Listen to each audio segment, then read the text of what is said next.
Gadis itu adalah bayi orca yang sangat berbakat. Hukum rimba keluarga membuatnya tidak pernah hidup melewati usia 22 tahun.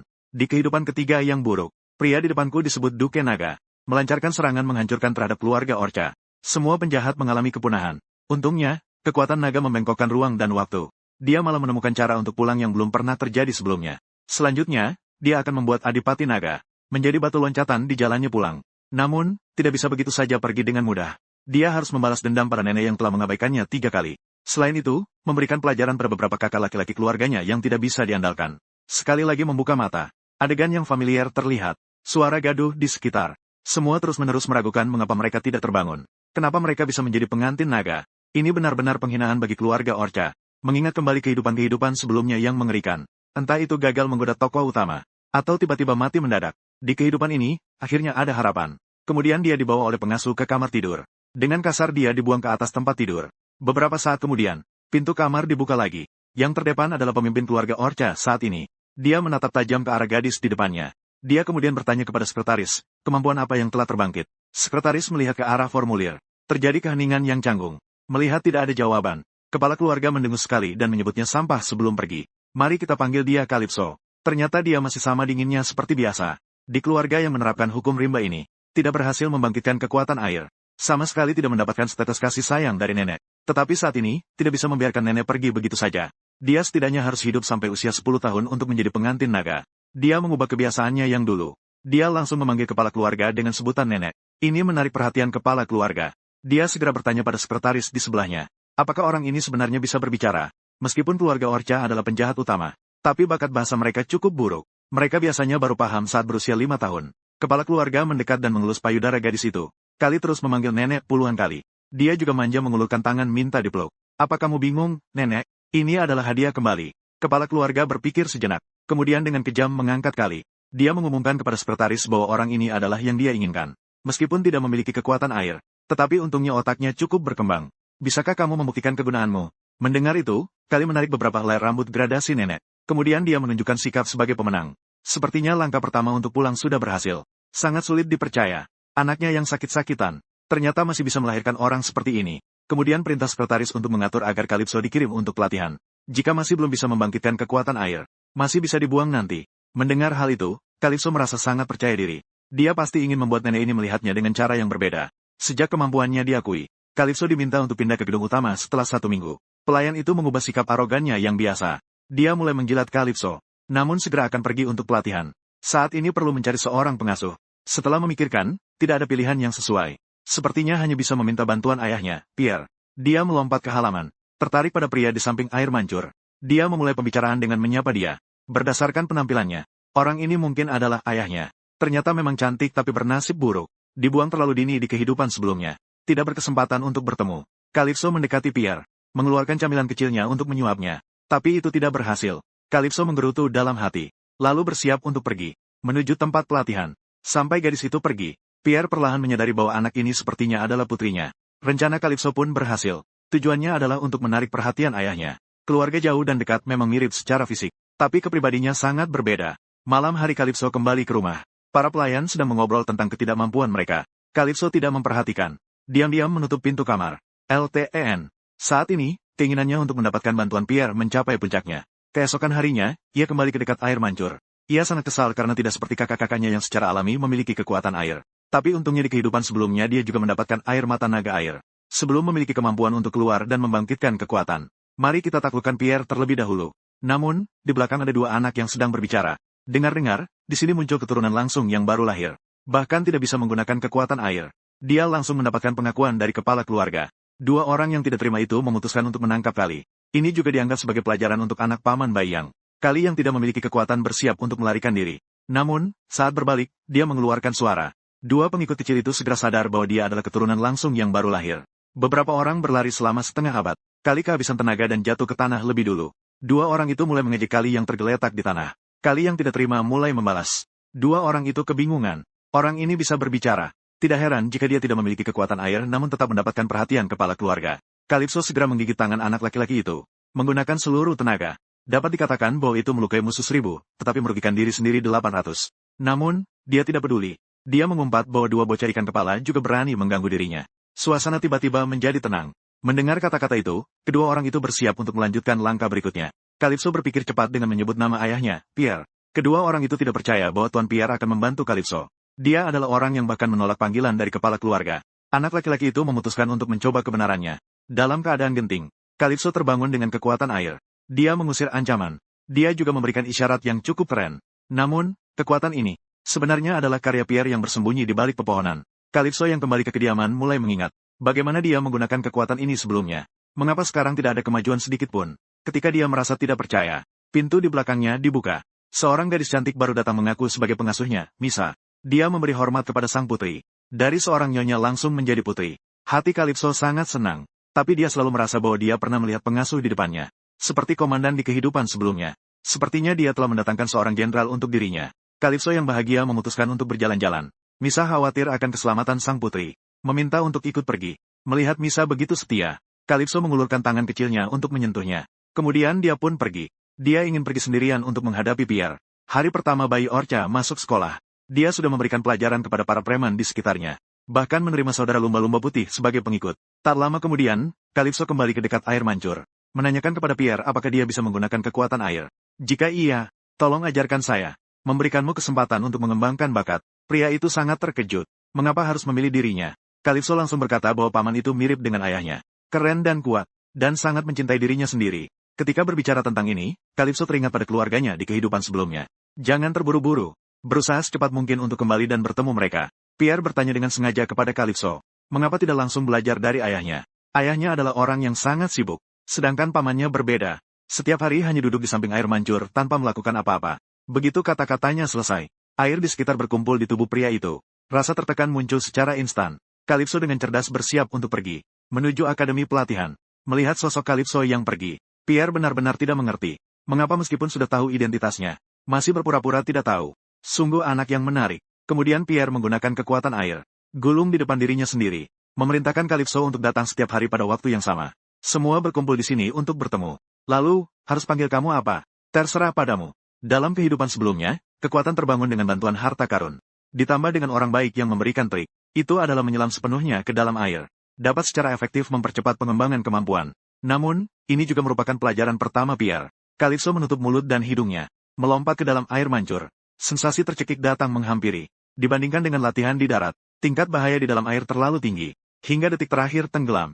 Calypso dengan tekad yang kuat meloncati permukaan air. Dihina Pierre seperti ayam basah kuyup. Dengan terus-menerus berlatih, keyakinan Calypso semakin kuat. Dia percaya bahwa suatu hari nanti, dia juga bisa setara dengan 3 saudara laki-lakinya yang kuat. Segera tiba hari untuk pergi ke akademi pelatihan.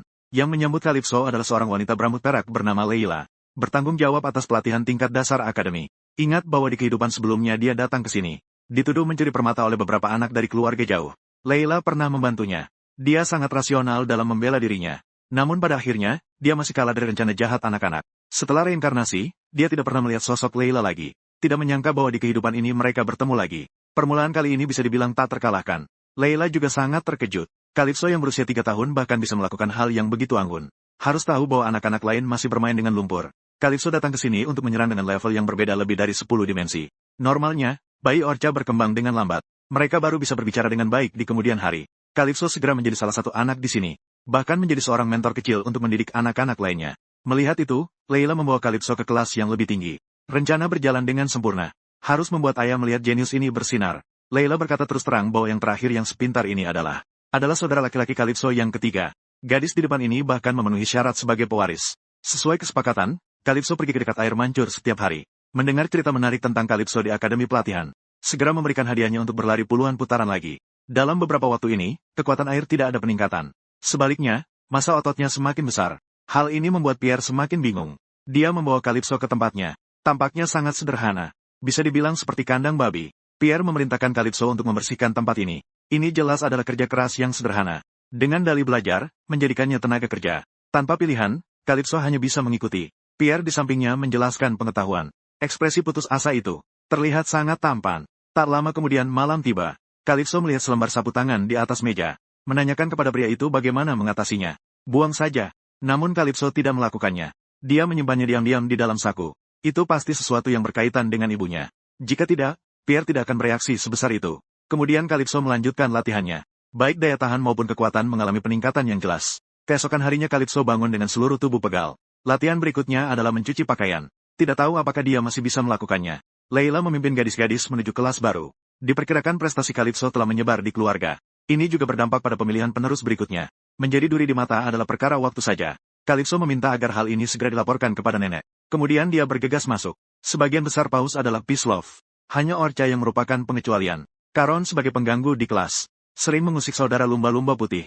Hingga kedatangan seorang gadis. Dia mengarahkan serangannya kepada Calypso yang langsung. Dia sudah lama mendengar bahwa Pierre punya anak perempuan yang tidak berguna. Akan dijual kepada suku naga sebagai pengantin. Dia sangat membenci darahnya yang tidak murni. Dia pasti akan membuat Calypso menderita sedikit. Di akademi yang mengikuti hukum rimba ini. Perkenalan Calypso yang sempurna. Dengan cepat menarik sekelompok penggemar. Caron melangkah maju. Terus-menerus mengejek Calypso. Calypso mulai membalas. Mengklaim bahwa Caron hanyalah seorang bodoh besar. Di usia 8 tahun masih hanya bisa sekelas dengan anak berusia 3 tahun. Keduanya mulai berdebat sengit. Caron yang tidak mahir berargumen dengan cepat tersulut emosinya. Untungnya Calypso menghindar. Sepertinya aku harus mengajarkanmu, nak. Apa itu sopan santun? Calypso menabrak dahi Caron dengan kepalanya. Dia bermain dengan cara mengorbankan 1000 untuk melukai musuh 800. Dahi Caron hampir terbakar karena marah. Calypso masih terlihat sangat angkuh terhadap ucapan yang tidak sopan kepada putri ini. Akibatnya ditanggung sendiri. Para guru pun terkejut. Calypso yang bertubuh kecil ternyata bisa mengalahkan Caron dalam hal kekuatan. Sungguh pantas menjadi putri Pierre. Rencana berjalan dengan sangat lancar. Calypso bermain dengan cara seorang penguasa. Segera, saudara lumba-lumba juga datang untuk berkenalan. Keduanya adalah perwujudan keadilan dan kecerdasan. Masing-masing bernama Luba dan Luga. Keduanya sudah sepenuhnya tunduk di bawah rok Calypso. Bahkan saat turun tangga, mereka harus mengangkat Calypso. Bahkan mengantar sampai ke samping kereta. Setibanya di rumah, semua pelayan menyambut. Calypso memilih Misa menjadi pengasuhnya. Sambil mulai mengecam kondisi kehidupan pria di sini. Tidak hanya makanannya yang buruk. Bahkan mandi air panas pun tidak ada. Dia sendiri tidak menganggap ini sebagai perlakuan terhadap anak-anak Orca. Jika tidak menyelidiki hingga jelas, maka akan memberitahu semuanya kepada ayahnya, Pierre. Mendengar hal itu, pria itu segera merendahkan diri. Mengklaim bahwa dia pasti akan menyelidiki dengan teliti. Mohon untuk lebih memperhatikan. Untuk membalas kasih sayang putri. Misa bangun pagi-pagi untuk bersih-bersih. Dia ingin melayani si jenius kecil Kari dengan sepenuh hati. Saat itu, Kari teringat tentang keluarganya yang dibantai di kehidupan sebelumnya. Yang bersalah adalah putra pamannya, Bayang. Hanya karena ketidakpuasannya. Sementara merenung, beberapa orang datang di belakang Kari. Mengejutkan gadis itu dengan tiba-tiba. Mereka semua adalah penggemar Kari. Selama waktu ini, kisah Kari tersebar di seluruh jalan. Mereka mengalihkan objek pujaan mereka ke arah Kari. Lingkungan telah berubah total. Calypso dengan senang hati mencari ayahnya, Pierre. Gadis itu berlatih keras setiap hari. Hanya untuk memberikan penghargaan kepada kakaknya di depan ayah. Beberapa waktu lalu, Calypso datang ke dekat air mancur seperti biasa. Tugas hari ini adalah mencuci pakaian. Pierre dengan semangat melemparkan sebatang sabun dari lantai atas. Memerintahkan Calypso untuk tidak bermalas-malasan. Ini jelas-jelas hanya kedok untuk latihan. Menyediakan tenaga kerja gratis. Sekarang bisa dimengerti mengapa kakak-kakaknya membenci ayah mereka. Calypso bertarung tanpa alas kaki. Kakinya menginjak-injak pakaian di dalam air dengan semangat. Tidak lama kemudian, malam pun tiba. Calypso yang telah sibuk seharian, akhirnya mendapatkan kesempatan untuk bernapas. Dia dengan senang hati menunjukkan hasil kerjanya kepada ayahnya. Pierre semakin merasa aneh. Anak berusia 3 tahun di depannya benar-benar sangat pintar. Calypso merespons dengan rendah hati. Semua ini berkat ajaran paman. Mendengar itu, pria itu terdiam. Dia menatap tenang ke langit, menunjukkan sikap yang sangat putus asa. Untungnya, gadis itu segera mengambil tindakan. Ekspresi sedih pria itu perlahan memudar. Calypso menuduhnya tidak profesional. Beban pikirannya begitu berat, tidak bisa sedikit lebih bahagia. Ini belum saatnya. Dia sudah mulai emosional sendirian. Terlalu tidak menganggap dirinya serius. Dia memutuskan untuk mengubah Pierre. Mulai hidup yang lebih berarti. Tidak lagi dalam keadaan lemah tak berdaya. Tapi syaratnya adalah dia harus menjadi kuat terlebih dahulu.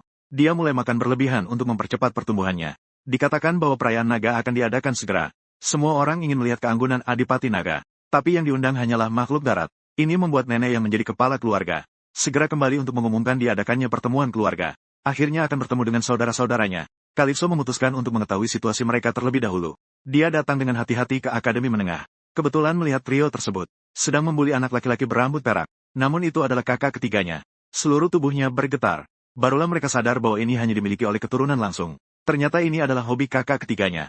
Dia adalah orang gila yang suka diasingkan. Menggoda agar orang lain tidak membuli dia. Lalu membalas dengan setimpal. Untuk mencegah hal seperti ini terjadi, Kali keluar pada saat kritis. Semua orang tertegun di tempat, tidak mengerti apa yang ingin dilakukan bocah kecil ini. Namun ketika melihat warna rambutnya, barulah menyadari bahwa ini hanya dimiliki oleh kerabat dekat.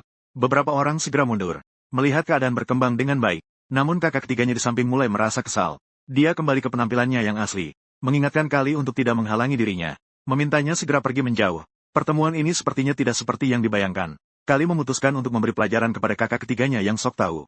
Dia dengan cepat terbang ke udara, menggenggam tinju dengan erat, memukul tepat di dahi tiga saudara. Kecepatan yang luar biasa membuat tiga saudara tidak bereaksi. Ini adalah hasil dari pelatihan khusus. Melihat tiga saudara yang tidak puas, Kali menarik kerah bajunya, menyampaikan kekuatan ototnya kepadanya. Sangat mudah. Tiga saudara mengangguk dengan ragu sebagai tanda menyerah. Bertanya kepada Kali berapa umurnya.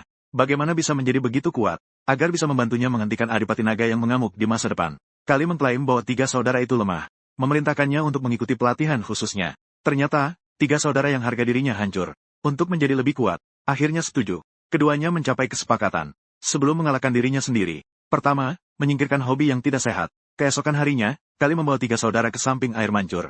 Di bawah sikap tidak tahu malunya Kali, Pierre menerima tiga saudara. Setelah semua, dia adalah putranya sendiri. Dengan cepat, Calypso menerima undangan dari saudara-saudara Paus. Datang ke kediaman mereka sebagai tamu. Kedua orang itu mengeluarkan berbagai hidangan lezat. Mereka menyambut Calypso dengan sangat ramah. Calypso juga bertemu dengan ayah mereka. Penampilan yang tampan langsung menyentuh hati Calypso. Memikirkan bahwa Bayang akan membunuh semua anggota suku Paus Putih. Perasaan Calypso sangat campur aduk. Kembali ke akademi. Menemui siswa berandalan, Caron. Pria itu tampaknya adalah tipe yang tidak takut bertarung. Keduanya bertengkar cukup lama. Caron juga tidak bertele-tel. Dia langsung mengambil pedang panjang di belakangnya. Ia mengayunkan pedangnya dengan ganas ke arah Calypso. Pertarungan siap meletus. Setelah menghindar berkali-kali, Calypso melompat dengan gesit, memanfaatkan celah saat Caron mengayunkan pedangnya. Calypso menendang tepat di dahinya. Saat mendarat, dia juga menendang senjatanya jauh-jauh. Layla segera menyimpan pedangnya melihat situasi itu. Takut terjadi kematian. Kemudian menghadapi Caron yang menggunakan senjata. Pelajaran bertubi-tubi. Juga mendapatkan tur sehari di ruang kecil. Dia sendiri tidak mengalami masalah. Menghadapi hukuman yang adil. Kari juga memiliki kesan yang lebih baik tentang guru Layla. Tanpa disadari, ayahnya telah meminta Layla untuk memberikan perhatian khusus pada putri. Layla pun muncul tepat pada waktunya di sini. Tidak percaya ternyata Layla adalah orang ayahnya. Ternyata pria itu sudah lama mengetahui kepintarannya yang kecil. Jadi, ketika bertemu lagi, harus memanggil paman atau kembali memanggil ayah. Dalam kebingungan, Calypso mendorong pintu kamar Pierre. Dia memutuskan untuk mengikuti alur saja. Terus berakting. Dia mengeluarkan kertas kecil dari saku. Itu tentang metode memasak. Hari ini dia ingin memasak makanan lezat untuk Pierre. Setelah menunggu lama, Calypso membawa kotak misterius. Saat dia membuka tutup panci, asap hitam membubung ke arah wajahnya. Memang sangat bergizi. Melihat beberapa luka di tangan kecil putrinya yang masih muda, Pierre segera mulai makan tanpa berpikir. Calypso memanfaatkan situasi untuk menyebutkan kejadian yang terjadi di akademi hari ini. Dan juga kata Layla yang mengatakan untuk melindungi diri sendiri. Ini adalah perintah dari ayah. Pierre cepat-cepat menjawab. Saya bukan ayahmu. Sepertinya malam ini tidak akan mendapatkan jawaban. Namun Pierre tetap memberikan respon secara tidak langsung. Setiap orang dewasa sangat mencintai anak-anak mereka. Mendengar kata-kata ini, luka di tangan Calypso seolah tidak terasa sakit lagi. Kakak ketiga datang ke samping air mancur. Melihat adiknya sedang berlatih mengangkat karung seberat ratusan kilogram. Dia benar-benar bingung. Sepertinya wajar jika dia tidak bisa mengalahkan. Jika dibandingkan, meskipun dia adalah seorang jenius, namun berpura-pura lemah, dipastikan tidak akan menjadi sangat kuat, namun tetap membutuhkan latihan yang realistis. Saat ini dia sudah tidak sabar lagi. Dia berjalan mendekati Pierre, mengajukan untuk mendapatkan batu yang lebih kecil dari yang dibutuhkan Calypso. Dia harus maju secara bertahap sesuai dengan kemampuannya. Lagi pula, tidak mungkin langsung sukses. Dia adalah seorang jenius, bukan seorang yang bodoh. Tak lama kemudian, pelatihan adik perempuan selesai. Kakak ketiga segera mulai menjilat. Adik perempuan sekarang adalah penyelamatnya. Dia memohon kepada Calypso untuk mengajarkan adik kedua sedikit pelajaran. Calypso berpikir-pikir, apakah Atalan benar-benar memiliki hubungan yang begitu buruk dengan kakak ketiga, sampai-sampai meminta bantuan untuk hal seperti ini. Dari sudut pandang tertentu, dia memiliki beberapa kesamaan dengan Bayang. Bedanya, adik kedua lebih suka berkelakar. Permintaannya ini, mari kita bicarakan saat bertemu adik kedua. Tiba-tiba, saudara Dolphin muncul di depan Calypso. Mengingat Caron sudah beberapa hari tidak datang ke kelas. Kelas juga terbagi menjadi dua kelompok. Dengan kembalinya kepala keluarga, Layla mengingatkan Calypso, segera akan diadakan pertemuan keluarga. Harap sangat berhati-hati dengan keselamatan hidup Anda. Suasana di kelas sudah sangat berbeda dari sebelumnya. Lagi pula, penerus yang diikuti berbeda. Pembagian kelompok sangat wajar. Melakukan hal-hal ekstrim juga bisa dipahami. Saat ini, kakak tiga bertanya kepada Calypso apakah dia masih memiliki adik-adik lain. Melihat dengan mata kepala sendiri dia diangkat oleh saudara-saudara lumba-lumba. Jika menghapus mereka, apakah dirinya bisa dipromosikan? Tentu saja bisa dipromosikan. Dipromosikan ke dalam peti mati. Namun, masalah segera muncul. Calypso menerima sebuah surat anonim yang berkaitan dengan keselamatan hidup saudara-saudara lumba-lumba putih. Menurut surat tersebut, Calypso pergi ke halaman belakang. Ternyata itu adalah kelompok Caron. Di sampingnya ada lebih banyak tulang, mengancam dengan nyawa orang lain, bahkan menghina dirinya. Calypso tampak seperti ubur-ubur yang tidak berotak, seperti yang dikatakan dalam rumor. Begitu kecil sudah bisa berbicara. Tak heran nenek begitu menyukaimu. Calypso tidak ingin membuang waktu untuk berbicara dengannya. Meminta dia untuk menyerahkan saudara lumba-lumbanya. Jika tidak, bersiaplah untuk mati. Kakak telah menculik pembantu kecil, saudara lumba-lumba putih. Namun kali ini mereka salah orang. Perbedaan nada. Nada tinggi saudara lumba-lumba hampir menghancurkan semua orang. Calypso memanfaatkan ketidakwaspadaan mereka. Menangkap kera baju bayang. Memberinya sebuah pukulan dengan penuh ketulusan. Kecepatan yang sangat cepat. Membuatnya besar. Kekuatan yang besar. Meninggalkan bukti penghinaan di wajah muda bayang. Meninggalkan bukti aib. Bayang menoleh. Anggota kecilnya tersisa sedikit. Calypso menunjukkan seni bela diri Cina. Mencabar semua orang. Ayo semua menyerang sekaligus. Pertarungan langsung dari keluarga Orca. Yang diutamakan adalah sebuah keanggunan. Namun Calypso justru merusak pengaturan ini. Bayang mengingatkan semua orang. Bertarung menggunakan kekuatan air. Mendengar itu, kakak ketiga tertawa. Tampaknya mereka belum memahami situasi pertempuran. Bayi kecil ini kuat tidak hanya sedikit. Jadi mereka kembali mengarahkan tuduhan kepada saudara lumba-lumba. Bersama dengan ayah kedua orang itu. Dan kehadiran tepat waktu dari Ibu Leila. Pertunjukan ini akhirnya berakhir. Calypso yang selesai menjalani perawatan. Dengan tenang menikmati teh sore. Menjelaskan kejadian kepada Leila. Mohon pastikan untuk memberikan hukuman kepada Bayang. Aturan secara jelas menyatakan bahwa akademi tingkat menengah dalam keadaan apapun. Tidak boleh menyebabkan bahaya pada akademi tingkat dasar. Aturan keluarga menganjurkan hukum rimba. Tetapi syaratnya adalah tidak boleh melanggar aturan. Calypso mengusulkan untuk membuka pertemuan hukuman keluarga. Leila mengingatkan bahwa pertemuan hukuman harus dibuka. Diperlukan pendampingan dari pengasuh. Tuan Pierre juga harus hadir. Apa yang harus dilakukan sekarang? Langsung saja memberitahu ayah bahwa dia telah mengalahkan Bayang. Saat Calypso berkelit bingung, ayah dari lumba-lumba putih muncul. Kedatangannya kali ini adalah untuk mengucapkan terima kasih atas bantuan Calypso yang menyelamatkan nyawa. Namun, Calypso merespons dengan membungkus secara anggun. Dia meminta maaf atas tindakan Bayang. Tadi sangka, ada orang yang begitu lembut di dalam ikan paus Orca. Pria itu tentu saja menerimanya. Segera, kisah Calypso menyebar di seluruh akademi. Peristiwa ini juga sampai ke telinga kakak kedua, Atlan. Anak laki-laki itu penuh dengan niat membunuh. Dia memerintahkan orang-orang di sekitarnya untuk tenang. Jangan lagi mengganggu tidurmu karena hal ini. Sementara itu, kakak tertua hanya terdiam saat mendengar hal ini. Pelanggar aturan. Seharusnya mendapatkan hukuman. Tak lama kemudian, Calypso memberitahukan hal ini kepada Pierre. Dia mengklaim bahwa semua ini berkat ajaran gurunya. Krisis kali ini. Mendengar itu, wajah Pierre tampak suram. Dia tidak menganggap ini sebagai kemenangan. Hanya ketika tidak ada yang terluka, barulah bisa disebut kemenangan. Banyak luka hanya membuktikan bahwa kemampuannya tidak cukup. Hanya berpura-pura kuat. Calypso yang tidak mendapatkan pujian. Dengan sedih, ia menundukkan kepala. Kemudian berbalik dan pergi. Saat itu, ia merasa sangat tidak adil. Rindu pada ayahnya juga mencapai puncaknya. Pierre juga melihat rencana kecil Calypso. Ia menggunakan kekuatan air untuk menariknya ke depan. Mengklaim bahwa kesehatan adalah senjata terkuat. Apapun yang terjadi, harus melindungi diri sendiri. Ini juga merupakan cara halus untuk menunjukkan perhatian. Mampu membuat pria yang dingin melakukan hal seperti ini. Calypso merasakan sedikit penghiburan. Kemudian pria itu mengelus kepala Calypso. Jangan buat saya khawatir lagi. Keesokan harinya, Calypso menemui kakak ketiganya. Membahas tentang pertemuan disiplin. Saat ini, ia tidak ingin bertemu Adipati Naga terlebih dahulu. Mengungkapkan hubungan ayah dan anak. Ia sangat menikmati waktu ini. Takut terjadi perubahan. Untungnya, kakak ketiganya berdiri di pihaknya tanpa syarat. Melindungi adiknya adalah kewajibannya. Saya sangat menantikan sanksi berikutnya dan pertemuan keluarga. Dua saudara di depan begitu harmonis. Para pelayan juga berbondong-bondong datang. Kali ini, Calypso tiba di komite. Mengikuti pelayan ke lokasi. Semua mata tertuju padanya. Calypso melangkah maju dengan percaya diri. Duduk di samping kakak ketiganya. Penampilannya yang percaya diri membuat guru Leila terkesan. Bayang juga sudah tiba. Di sampingnya adalah bibi besar. Paman besar seharusnya ada di pertemuan keluarga sekarang. Pertemuan sanksi secara resmi dimulai. Ketua mengeluarkan pertanyaan yang mendalam. Kakak ketiga masih di bawah umur. Tidak bisa menjadi wali Calypso. Dia adalah teman nenek. Sama-sama berpihak pada prinsip keadilan dan ketulusan. Orang-orang di bawah mulai berbisik. Tekanan opini publik membuat ketua mulai marah. Bayang juga memanfaatkan kesempatan ini untuk memprovokasi Calypso. Dia adalah anak malang yang tidak memiliki kasih sayang seorang ayah. Saat ketua bersiap untuk membubarkan pertemuan sanksi ini, Pierre muncul mengenakan jubah merah. Ini membuat Calypso panik. Namun, dia segera pulih. Dia melompat ke depan ayahnya. Dia memeluk ayahnya dengan erat. Pierre menatap putrinya dalam pelukannya. Dia tidak bersuara. Kini bahkan ketua pun terkejut. Sidang disiplin dibuka kembali. Bayang menjadi panik. Dia mengklaim bahwa Pierre terlambat. Ini tidak adil. Dia dengan marah memanggil kekuatan air. Namun, dia dicegah oleh ibunya. Saat ini, mereka hanya bisa menunggu keputusan ketua. Pada saat itu, seorang anggota keluarga datang. Kepala keluarga mengumumkan. Sidang disiplin akan dimulai di aula pertemuan keluarga. Bayang tersenyum. Di sini, ketua memiliki kekuasaan keputusan terbesar. Namun di pertemuan keluarga, ada begitu banyak orang yang mendukung diri sendiri. Mungkin situasi bisa berubah. Ini juga yang dikhawatirkan Calypso. Namun, kata-kata kepala keluarga tentu saja yang paling berpengaruh. Tak ada pilihan lain, mereka harus pergi. Di jalan, banyak orang melontarkan tatapan penuh iri. Pierre muncul sambil menggendong anak. Ini benar-benar pemandangan yang luar biasa.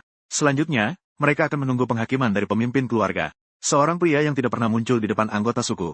Saat ini dia justru menggendong putrinya. Berteriak di depan umum kepada pemimpin keluarga. Nenek tentu segera membalas dengan tajam. Anakku, sudah lama tidak bertemu. Aku mengira kau sudah mati. Kata-kata ini membuat semua orang merinding. Calypso tiba-tiba tertawa. Memanggil nenek. Sudah lama tidak bertemu. Sepertinya Anda semakin muda. Mendengar itu, nenek tidak bisa menahan untuk menggoda Calypso yang banyak bicara. Dibandingkan dengan Pierre yang kaku, putrinya lebih menyenangkan. Calypso segera mengajarkan teknik menjilat kepada ayahnya. Jalan menuju keberhasilan yang harus dilalui. Pierre tidak bisa menahan untuk tertawa sinis setelah mendengarnya. Mengira dia akan menolak, tapi tidak disangka, dia benar-benar menerima saran ini. Pada saat itu, Dai juga bergabung dalam obrolan grup, tapi belum sempat berkata beberapa kalimat. Nenek langsung marah. Sungguh keterlaluan. Berani menyela saat aku berbicara. Mendengar itu, paman langsung ciut nyali. Segera meminta maaf kepada nenek. Kemudian Pierre diundang untuk duduk, tapi posisinya agak jauh dari kursi utama. Sama sekali tidak bisa mendengar kata-kata nenek. Tampaknya diabaikan. Kali segera mengeluh kepada ayahnya. Tapi Pierre tidak bisa berbuat apa-apa. Lagi pula dia datang untuk menghadiri pertemuan disiplin. Dan bukan untuk menjaga muka dalam pertemuan keluarga. Tak lama kemudian, satu wajah asing muncul. Putra sulung Pierre, Berus. Dia juga kakak Calypso. Sepertinya hari ini sangat ramai. Kemudian nenek memberinya tempat duduk. Pertemuan disiplin secara resmi dikelola oleh nenek. Mengundang kedua pihak untuk maju. Membuat kekacauan di Akademi Pendidikan yang ketat. Berikan aku alasan yang tepat. Bayang mengikuti alur dengan lancar. Mengklaim bahwa itu adalah sebuah kecelakaan. Sama sekali tidak layak disebutkan. Dunia paus pembunuh memang penuh dengan peperangan. Meskipun lawannya adalah seorang anak 3 tahun. Jadi tidak ada kebutuhan untuk menghukum diri sendiri. Mendengar hal itu, nenek bertanya dengan lembut. Maksudmu semua itu hanya rumor? Tidak juga demikian. Saya hanya ingin menemui sepupu perempuan saya. Sekalian saya bercanda dengan saudara lumba-lumba. Tapi siapa sangka, saat Calypso melihat dirinya, dia mulai menghina ayahnya. Mengandalkan statusnya sebagai putri paus pembunuh terkuat, Pierre. Apa dia bisa bertindak sesuka hati? Setiap kata yang dia katakan adalah benar. Kemudian memanggil saksi-saksinya untuk tampil. Tekanan langsung jatuh kepada Calypso. Ternyata seperti yang dia duga. Anak laki-laki itu menimpakan semua tanggung jawab kepada Calypso. Menganggap dirinya sebagai kekerasan sepihak. Ternyata dipukul oleh anak 3 tahun. Hal itu membuat mereka sangat tidak senang. Mendengarkan kesaksian palsu dari orang-orang. Bayang merasa sangat bangga di dalam hati. Sepertinya akan segera membuktikan bahwa dia tidak bersalah. Membawa hukuman kerabat keluarga pasti ada artinya, kan? Apakah ingin saya memanfaatkan kesempatan ini? Mengungkapkan sifat jahat sepupu saya, ya. Kemudian mulai bicara panjang lebar tentang Calypso. Tuduhan yang tidak berarti. Calypso yang mendengarkan jadi mengantuk. Melihat nenek berdiri. Bayang sangat bersemangat. Dengan sebuah ayunan tangan besarnya, Calypso terangkat oleh kekuatan air ke langit. Saat hampir kehabisan napas, muncul kekuatan yang lebih besar untuk menekan nenek. Calypso berhasil diselamatkan ke tanah. Penyelamatnya adalah Pangeran Pierre. Jika sampai pada titik ini tidak bisa, tidak layak menjadi anggota keluarga Orca. Kemudian menuduh Pierre tentang cara mendidik anak. Pierre mendengus dingin. Saatnya untuk membalas. Dia diam-diam melangkah maju untuk mendorong putrinya. Memerintahkan Calypso untuk menjelaskan seluruh peristiwa. Katakan semuanya dengan rinci. Orang-orang dari keluarga Orca tidak perlu takut pada siapapun. Mendengar hal itu, Calypso segera maju. Saya mendengar bahwa keluarga tidak menganggap serius tindakan orang kuat. Karena topik terbesar hari ini adalah pertarungan. Maka saya akan memberitahu orang-orang yang hadir kebenarannya. Bayang mulai panik. Orang lain harus tahu bahwa lebih dari 10 orang tidak bisa mengalahkan seorang anak berusia 3 tahun. Posisi dia akan terancam. Dia juga telah mempersiapkan bukti palsu sebelumnya. Ini adalah kekerasan sepihak. Berdasarkan aturan keluarga Orca, dia adalah pemenang dalam pertarungan ini. Selain itu, dia melakukannya untuk melindungi temannya. Yang terhormat, nenek, di mana kesalahan saya? Pria itu menculik 2 lumba-lumba putih. Dikirim oleh adiknya ke pertemuan penghukuman keluarga Orca. Dia mengira bisa lolos berkat bukti palsu dari pengikut kecilnya. Dan bisa menghindari sanksi. Tanpa disadarinya, adiknya ingin menghancurkan dia. Calypso bercerita tanpa henti kepada neneknya. Saat itu, dia menghadapi 10 orang sekaligus dengan situasi yang sangat intens. Ceritamu sangat menarik. Sangat disayangkan aku tidak bisa melihatnya dengan mata kepala sendiri. Tapi omongan kosong tak ada buktinya. Siapa yang bisa membuktikan untukmu? Ini adalah masalah yang fatal. Membuat Calypso tiba-tiba terjebak dalam posisi yang tidak menguntungkan. Saat ini, saudara-saudara lumba-lumba putih sedang dalam perawatan. Sama sekali tidak bisa membuktikan untuk dirinya sendiri. Saat dia sedang merasa cemas, tiba-tiba, sebuah tangan yang lembut dan halus terangkat di lokasi. Wanita itu dengan sukarela menyatakan bahwa dia bisa membuktikan untuk Calypso. Ini membuat kepala keluarga menjadi tertarik. Dia ingin melihat seberapa banyak situasi ini bisa berbalik hari ini. Ternyata wanita itu adalah ibu dari saudara-saudara lumba-lumba. Dan dia adalah pemimpin keluarga. Dia memiliki kekuasaan mutlak dalam berbicara. Ilya mengklaim bahwa putranya mengalami cedera serius di kepala. Sekarang dia masih terbaring di ICU rumah sakit. Ini membuat Calypso terkejut dan bingung. Bukan saudara lumba-lumba putih yang menggunakan keterampilan. Kemudian dia memandang ayah lumba-lumba putih dengan tidak percaya. Pria itu memberi isyarat untuk diam kepada mereka. Dia segera menyadari bahwa Ilya sedang berlebihan. Lagi pula, Bayang juga telah mencari orang untuk memberikan kesaksian palsu. Hari ini kita ajari dia apa itu. Membalas dengan cara yang sama. Seiring dengan semakin memanasnya situasi, Ilya membawa situasi ke puncaknya. Awalnya itu hanya pertempuran sepihak dari Orca. Sekarang melibatkan spesies lain. Ini sekarang harus memberi penjelasan kepada semua orang. Jika tidak, nenek tidak akan bisa berdiri. Saat itu, ayah lumba-lumba putih juga bergabung dalam grup chat. Bayang mengklaim bahwa dia yang melaporkan langsung ke akademi. Bisa meminta Gurula untuk bersaksi. Kini timbangan kemenangan sepenuhnya miring ke arah Calypso. Kepala keluarga yang mendengarkan semua ini. Dengan lega, dia tertawa terbahak-bahak. Namun, Bayang masih ingin maju untuk membela dirinya. Dikalahkan oleh tatapan nenek. Selanjutnya mengumumkan hasilnya. Bayang melanggar peraturan suku. Dan melukai sesama anggota suku lumba-lumba. Dihukum penjara 1 tahun. Dikeluarkan dari akademi. Mendengar keputusan, Paman menjadi cemas. Dia berharap kepala keluarga mempertimbangkan dengan bijak. Lagi pula, kontribusi Bayang untuk keluarga juga tidak sedikit. Namun, berdoa kepada nenek moyang pun tidak ada gunanya. Harus melihat apa kata pihak terkait. Calypso tidak peduli banyak hal. Lagi pula, dia bukan saudara kandungnya. Keluarga Orca pun tidak memiliki pendapat lebih lagi. Melukai anak sendiri. Hukuman ini sudah dianggap ringan. Mengingat mereka tetap pada niat awal. Permintaan paman besar juga secara alami ditolak. Harus diketahui bahwa ijazah keluarga Orca sangat penting. Dalam 1 tahun menghilang, dia harus kehilangan berapa banyak pengikut. Dengan demikian, posisi sebagai penerus kemungkinan besar akan diambil orang lain. Warisan mungkin sudah ada orangnya. Sungguh bisa dibilang rugi besar. Tapi ini semua tidak ada hubungannya dengan Calypso. Akhirnya dia juga dinyatakan oleh nenek secara pribadi sebagai anggota langsung dalam keluarga. Mendapatkan tepuk tangan meriah dari semua orang. Tak disangka dalam kehidupan ini dia masih bisa debut. Sungguh membuat orang merasa malu. Pierre juga datang untuk merayakan. Melihat kedua orang itu berinteraksi dengan sangat harmonis. Nenek merasa bahwa orang ini, Calypso, benar-benar semakin menarik. Bagaimana jika kita melatihnya untuk menjadi kepala keluarga berikutnya? Sebagai salah satu dari 8 keluarga besar. Dengan berani mengusulkan seorang gadis berusia 3 tahun. Untuk menjadi kepala keluarga Orca berikutnya. Harus diingat bahwa jika mengikuti kegagalan, anggota keluarga pasti akan menghadapi bencana besar. Beberapa waktu yang lalu, Calypso berada di tangan Bayang. Menyelamatkan saudara-saudara Orca. Oleh karena itu dia dihadapkan pada majelis hukuman keluarga. Namun dia dengan cerdik memenangkan keputusan kepala keluarga. Dan juga debut sebagai anggota langsung termuda. Alasannya ibu Orca mengikuti tanpa syarat. Adalah karena Calypso menyelamatkan nyawa anaknya. Jika hari itu terlambat sedikit, Luga akan dalam bahaya. Keadilan ada di hati. Akhir seperti ini sudah sangat sempurna. Menggunakan tangan Calypso untuk menghukum orang yang tidak bisa ia jangkau. Aku sangat iri pada Tuan Pierre. Telah melahirkan seorang putri yang baik.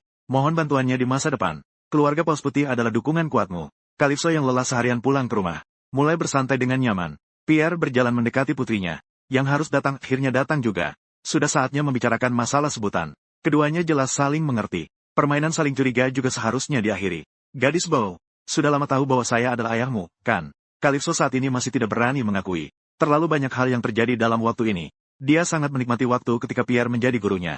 Jika hubungan ayah dan anak dipulihkan, tidak tahu apa lagi yang akan terjadi.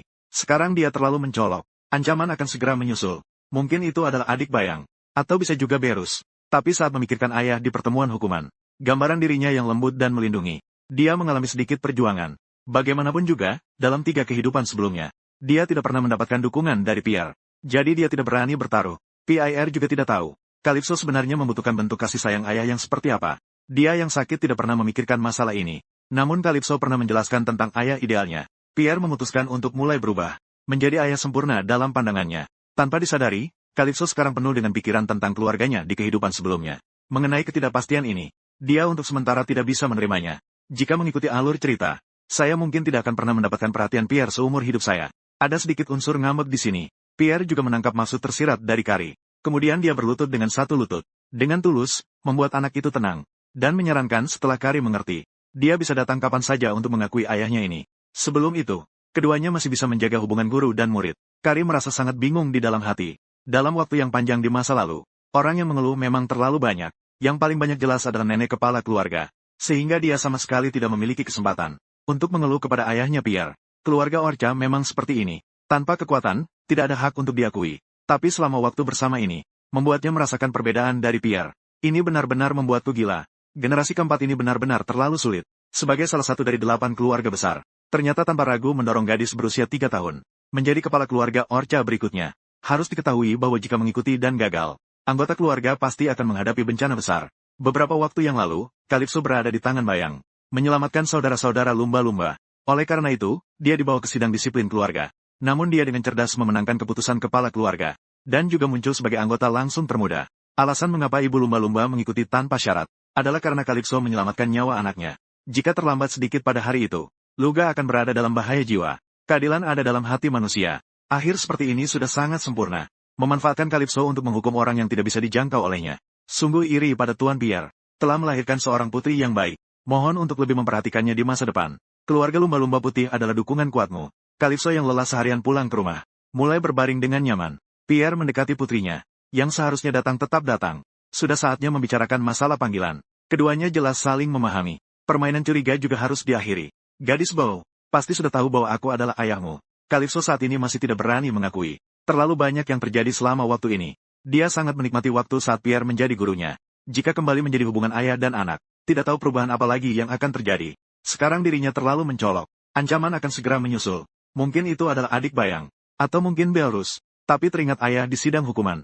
Cara lembut melindungi dirinya sendiri. Dia merasakan sedikit perjuangan. Bagaimanapun juga, dalam 3 kehidupan sebelumnya, tidak pernah mendapatkan dukungan dari Pierre. Jadi dia tidak berani mempertaruhkan. Pierre juga tidak tahu. Calypso sebenarnya membutuhkan bentuk kasih sayang ayah yang seperti apa.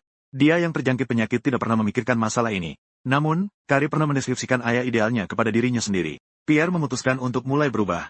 Menjadi ayah sempurna di hatinya. Tanpa disadari, pikiran Carrie sekarang dipenuhi oleh keluarga dari kehidupan sebelumnya. Mengenai ketidakpastian ini, dia tidak bisa menerimanya untuk sementara waktu. Jika mengikuti alur cerita, dia mungkin tidak akan pernah mendapatkan perhatian dari Pierre seumur hidupnya. Ada sedikit unsur kebangkitan semangat di sini. Pierre juga mendengar arti tersembunyi dari Carrie. Kemudian, dia berlutut dengan satu lutut. Dengan tulus, dia mencoba menenangkan anak itu. Dan mengusulkan bahwa setelah Carrie mengerti, dia bisa kapan saja datang untuk mengenali dirinya sebagai ayah. Sebelum itu, mereka tetap bisa menjaga hubungan guru dan murid. Carrie merasa sangat bingung di dalam hatinya. Dalam tahun-tahun yang panjang, orang yang mengeluh benar-benar terlalu banyak. Yang paling banyak tentu saja adalah nenek kepala keluarga. Sehingga dia sama sekali tidak memiliki kesempatan untuk mengeluh tentang ayahnya, Pierre. Keluarga Orca memang seperti ini. Tanpa kekuatan, tidak ada kualifikasi untuk diakui. Namun, waktu yang dihabiskan bersama ini, membuatnya merasakan perbedaan pada Pierre. Ini benar-benar gila. Kehidupan keempat yang sial ini terlalu sulit. Gadis itu dianggap sebagai pewaris oleh semua orang. Namun, dia sama sekali tidak bisa merasa senang. Bahkan dia bertengkar hebat dengan saudara-saudaranya. Baru-baru ini Pierre berjanji kepada Calypso untuk pergi ke perayaan Adipati Naga. Saat dia merencanakan jadwal kencan, dari semak-semak muncul 2 makhluk kecil yang menggemaskan. Sepertinya luka-luka saudara lumba-lumba putih sudah jauh lebih baik. Mereka dengan antusias mengundang Calypso untuk berkunjung ke rumah mereka. Calypso menundukkan wajahnya, memikirkan bagaimana cara menolak dengan sopan. Namun, saudara lumba-lumba yang cerdas sudah menyadari niatnya. Sebenarnya, bukan berarti Calypso tidak ingin pergi. Terlalu banyak hal yang terjadi belakangan ini. Jika dia pergi tanpa pikir panjang, keluarga lumba-lumba putih lebih banyak membicarakan soal pewaris. Sebelum dia memikirkannya dengan jelas, mungkin sebaiknya kita menghindar dulu. Saat itu, sebuah pemikiran muncul di benaknya. Untuk mengusulkan kakak ketiga sebagai pewaris. Agar keluarga Dolphin mengikuti kakak ketiga. Ketika dia mengernyitkan dahi. Dalam momen berpikir, saudara Dolphin di sampingnya mengejek kerutan samar di dahi Calypso. Sangat mirip dengan ekspresi cemas ibunya. Ketika beberapa orang asyik bermain, kakak laki-laki muncul. Dia sedang mengawasi setiap gerakan adiknya. Tapi Calypso juga merasakannya. Dia menyuruh saudara Dolphin putih pergi. Dia berjalan langsung di depan kakak laki-laki. Singkat kata, ada apa yang ingin kamu bicarakan dengan saya? Belum sempat kakak laki-laki berbicara. Calypso dengan jelas mengambil sikap bertarung. Setelah 3 kehidupan, dia sangat paham. Kakak laki-laki sangat suka bertarung. Tapi dia pandai menyembunyikannya. Bahkan kepala keluarga pun tidak tahu tentang ini. Jadi, perundingan tampaknya tidak mungkin bagi Calypso. Tapi di sini adalah akademi pemula. Bagaimana mungkin kakak mengikuti jejak bayang? Kesalahan selevel ini tidak akan pernah dia buat. Dia dengan tenang bertanya kepada adiknya. Bagaimana dia bisa begitu memahami dirinya sendiri, lalu mengeluarkan niat membunuh yang menakutkan. Tapi itu hanya berlangsung sekejap. Dalam sekejap berikutnya, itu pun lenyap. Ini hanya sebuah peringatan. Mengisyaratkan kepada adiknya untuk menunjukkan kemampuannya. Namun Calypso tidak terpengaruh oleh itu. Dengan terus terang meminta kakak untuk membahas hal yang serius. Setelah itu dia segera pergi. Suasana seketika menjadi tenang. Lalu kakak dengan tegas menyatakan, ketika di pertemuan disiplin, dia mulai tertarik pada adiknya. Namun jelas bahwa Calypso tidak percaya pada kata-kata ini. Dia menduga bahwa tujuan kakak adalah Pierre. Namun pemikiran ini segera ditolak. Kakak tidak tertarik pada pengasuh lawan. Kejatuhan bayang adalah kesempatan bagus baginya. Namun dia tidak ingin menjadi penerus. Sebaliknya ingin mendorong Calypso untuk menjadi kepala keluarga. Setelah itu, dia mengulurkan tangannya ke arah adiknya. Calypso langsung menggenggam tangannya. Dengan senyum menyimpan niat buruk, dia berkata, bisakah kamu meminjamkan telingamu sebentar? Tentu saja. Silakan katakan. Calypso mendekat di sisi kakaknya. Mengatakan satu kalimat. Jangan coba-coba berbuat curang padaku. Kemudian bersiap untuk berbalik dan pergi. Gadis itu langsung melihat dengan jelas. Pria itu berpura-pura tunduk dalam aktingnya. Dia dengan ringkas menggoda, berusaha membuat lawan menunjukkan celah. Meski kedalaman Beirut tidak terlihat, dia masih saja seorang anak. Setelah secara simbolis melepaskan tangan Calypso, dia malah mengalihkan topik. Beberapa waktu lalu dia mendengar dari neneknya. Ayahnya Pierre mengajukan Calypso untuk pergi ke perayaan Adipati Naga. Dia sangat tertarik. Dengan cepat ingin tahu apa yang ingin Calypso lakukan di sana. Berbagai pertanyaan muncul di benaknya. Dia memutuskan untuk pergi bersama. Melihat tatapannya semakin gelap, Calypso tahu kali ini tidak bisa meloloskan diri. Kemudian Calypso diundang untuk menemui kepala keluarga. Dia datang ke istana yang megah. Berpura-pura menghormati nenek kepala keluarga. Sudah beberapa hari tidak bertemu. Kenapa kamu belum tumbuh besar? Apa jangan-jangan kamu menyusut? Calypso merasa tidak bisa berkata-kata. Mengutuk nenek tua itu benar-benar berisik. Panggilan ini untuk Calypso datang karena usulan beberapa bulan lalu. Sebelum menjadi anggota keluarga langsung, Calypso mendapatkan perlakuan yang tidak manusiawi. Makan sekali tidak ada makanan berikutnya. Mandi hanya menggunakan air hujan. Sehingga Calypso harus bersuara untuk bayi-bayi Orca. Menjatuhkan sanksi kepada pembantu yang jahat. Dia selamat dengan keberuntungan. Tetapi kebanyakan anak-anak itu terkurung pada usia 3 tahun. Tidak bisa bersaing dalam kondisi yang adil dan akhirnya mati. Ini adalah kerugian bagi kepala keluarga. Jenius pun dapat dibunuh di dalam krip. Pernyataan ini memang mengundang pemikiran mendalam. Jika dibiarkan terus-menerus, posisi Orca sebagai penguasa lautan mungkin tidak akan bertahan. Saat itu, pintu besar didorong terbuka. Keduanya menoleh bersamaan. Hanya Pierre yang bisa memasuki ruangan dengan cara seperti ini. Dari siapa kamu belajar berperilaku tidak sopan seperti ini? Dipelajari dari ibu. Keluarga tidak bisa membalas dengan kata-kata. Dia hanya bisa meluapkan kemarahan kepada Calypso. Seiring dengan munculnya kemampuan, gadis itu merasakan tekanan yang sangat besar. Dalam keadaan yang sangat kritis, kekuatan sihir tiba-tiba menghilang di udara. Pierre hanya menggunakan satu tangan untuk menahan tangan nenek. Apakah kamu ingin membunuh putriku? Saya tahu kamu akan turun tangan untuk menghentikannya. Jadi saya hanya menggunakan setengah kekuatan saya. Ini juga dianggap sebagai peringatan untuk kalian berdua yang tidak sopan. Sungguh nenek yang tidak menentu. Kemudian kepala keluarga duduk di sofa, mengingatkan anaknya untuk menghapus keringat terlebih dahulu. Berlari dengan tergesa-gesa mendekat. Rasanya ada sedikit kasih sayang seorang ayah yang mendalam. Namun, Pierre sama sekali tidak menghiraukannya. Mengangkat kali untuk diperiksa. Kami sekarang sedang membahas tentang penyiksaan yang dialami putrimu. Jadi, bagaimana seharusnya menangani pembantu? Calypso bingung. Bagaimana bisa sampai ditangani seperti ini? Bukankah seharusnya kita mengumpulkan bukti terlebih dahulu? Apakah hanya dengan satu sisi cerita saja seseorang bisa dijatuhi hukuman mati? Namun, jawaban yang diberikan Pierre juga sangat sederhana. Memutuskan untuk membunuhnya dengan tangannya sendiri. Paus pembunuh lahir. Langsung dibunuh oleh pelayan dengan air mendidih 200 derajat. Kali juga tidak bisa selamat. Untungnya, dia adalah keturunan langsung keluarga. Pembantu tidak bertindak terlalu kejam. Namun, siklus kehidupan membuatnya mengalami hampir 10 tahun bayang-bayang masa kecil. Hanya karena pelayan itu adalah ikan buntal. Selalu merasa orang di sekitarnya sedang menggoda dirinya. Dalam keadaan yang tidak terduga, dia dipindahkan ke akademi untuk menjadi pengasuh. Melihat anak-anak yang lahir di Roma, dia semakin memperbesar pikirannya yang sakit. Di bawah hukum rimba Orca, memanfaatkan kesempatan untuk membunuh banyak kerabat, sampai mengambil alih Calypso. Dia adalah satu-satunya yang berani menghadapi anaknya, namun tetap tak terhindar dari cara disiram air mendidih. Sekarang, balasannya datang. Kepala keluarga memberikan hak pada Calypso untuk menghukum. Namun, pengasuh sama sekali tidak mengerti. Mengapa Calypso mengatakan dia telah menyiksanya selama 10 tahun? Bukankah itu hanya 3 tahun? Namun, semua itu tidak penting lagi. Sebagai hadiah, pengasuh dijatuhi hukuman mati setelah dipenjara selama 10 tahun. Dengan cara ini, baru terasa memuaskan. Kemudian Calypso bertanya pada Pierre, apakah kamu tidak merasa aneh? Kamu sudah mendengar semua yang aku katakan. Sekarang masih menganggap aku seorang anak kecil. Pierre mengelus kepala putrinya. Dia sama sekali tidak keberatan. Bahkan merasa Calypso masih terlalu baik. Sepertinya ayah ini sudah menemukan yang tepat. Seandainya tahu begini, seharusnya dari awal aku membuntutinya. Bermain peran guru dan murid apa? Kemudian kedua orang itu datang ke kamar kepala keluarga. Mulai melaporkan rencana. Tapi jelas nenek tidak tertarik dengan hal ini. Dia sekarang hanya ingin tahu, mengapa Calypso ingin pergi ke perayaan Adipati Naga.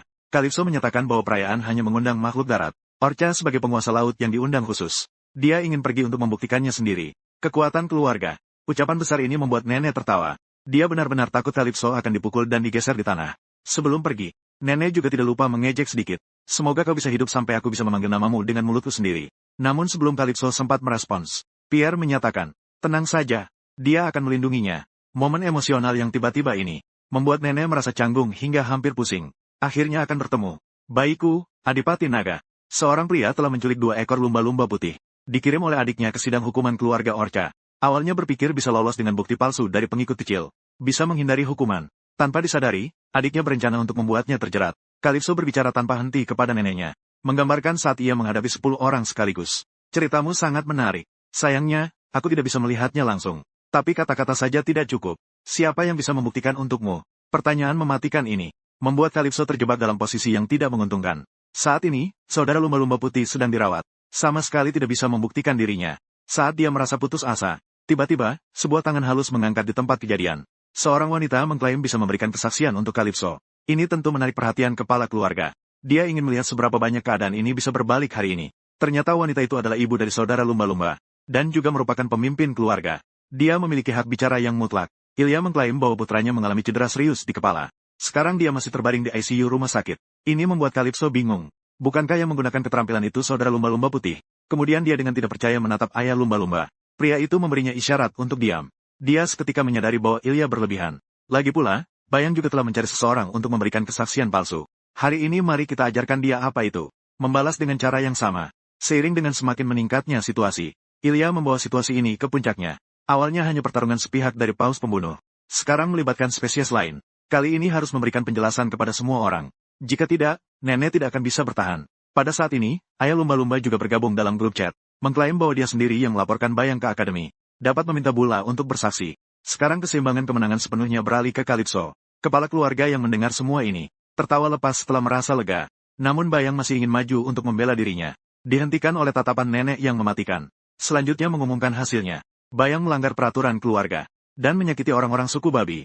Dijatuhi hukuman penjara 1 tahun. Dikeluarkan dari akademi. Mendengar hasil vonis, Paman jadi panik. Dia berharap kepala keluarga dapat mempertimbangkan dengan bijak. Bagaimanapun, kontribusi Bayang untuk keluarga juga tidak sedikit. Namun, merayu sana-sini juga tidak ada gunanya. Harus melihat apa kata pihak yang bersangkutan. Calypso tidak peduli dengan semua itu. Lagi pula, dia bukan kakak kandungnya. Keluarga Orca juga tidak memiliki pendapat lebih lanjut. Melukai anaknya sendiri. Hukuman ini sudah tergolong ringan. Karena semua tetap berpegang pada prinsip awal. Tuntutan paman besar pun tentu saja ditolak. Perlu diketahui bahwa ijazah keluarga Orca sangatlah penting. Selama setahun menghilang, dia harus kehilangan berapa banyak pengikut. Posisi pewaris seperti ini kemungkinan besar akan dimiliki oleh orang lain. Bisa dibilang, dia kehilangan istri dan juga tentaranya. Tapi semua ini tidak ada hubungannya dengan Calypso. Akhirnya dia juga secara pribadi diakui oleh nenek. Sebagai anggota keluarga langsung. Mendaftar banyak pujian dari semua orang. Tidak disangka, di kehidupan ini dia bahkan bisa memulai debut sebagai. Sungguh membuat orang merasa malu. Pierre juga datang untuk merayakan. Melihat kedua orang itu bergaul dengan begitu harmonis. Nenek merasa bahwa Calypso ini sungguh semakin menarik. Bagaimana kalau melatihnya menjadi kepala keluarga berikutnya? Semua orang tidak bisa percaya. Gadis itu hanya ikut dalam rapat kepala keluarga. Diakui sebagai ketua berikutnya. Beberapa waktu yang lalu, setelah pengumuman keputusan, Calypso berhasil meraih kemenangan. Bayang juga mendapat hukuman yang setimpal. Melihat gadis kecil yang lincah di depan mata, nenek merasa iba. Namun, keluarga ini tidak hanya memiliki Calypso sebagai satu-satunya jenius. Namun penampilannya jelas yang paling mencolok. Belum bangkit dari kemampuan airnya, dia sudah begitu tangguh. Dia benar-benar adalah tangan kanan yang lahir dari kelompok Orca. Kemudian nenek bertanya kepada gadis jenius lainnya di sebelahnya. Apa pendapatmu tentang pertemuan disiplin kali ini? Dan tentang pengumuman Calypso sebagai anggota langsung di depan umum. Namun ini 3 tahun lebih awal dari Velorus. Bahkan ayahnya, Pierre, yang tidak bisa dilihat oleh anak-anak lainnya, juga mendukung keberadaannya. Namun Velorus sama sekali tidak terpengaruh oleh alasan ini. Dia menganalisis dan menangani hasilnya secara rasional. Sang si nenek yang menekankan aturan memang benar. Hanya saja, kekurangan Calypso adalah, dia sangat berbakat. Namun, itu menyakiti saudara-saudara lumba-lumbanya yang seharusnya menjadi rekan. Jadi keduanya adalah pecundang. Calypso mendengar ucapan ini dengan jelas. Dia menunjukkan wajah sinis. Mengklaim bahwa Blurus hanya seorang keyboard warrior. Adik perempuannya bahkan terluka. Masih saja mengatakan omong kosong seperti ini. Saat itu, kakak ketiga berlari mendekat dengan gembira. Merayakan Calypso dengan suara keras. Penampilannya yang sangat megah, membuat keluarga Bayang di belakang sangat tidak senang. Setiap wajah dipenuhi dengan tanda-tanda balas dendam. Terutama putrinya. Melemparkan senyuman menggoda kepada beberapa orang. Lalu dia berbalik dan pergi. Calypso juga tidak lupa membalasnya dengan rasa hormat. Sementara itu, kepala keluarga Dolphin menghadang jalan nenek. Dia bersumpah di sini. Suatu hari nanti akan mengikuti putri Calypso.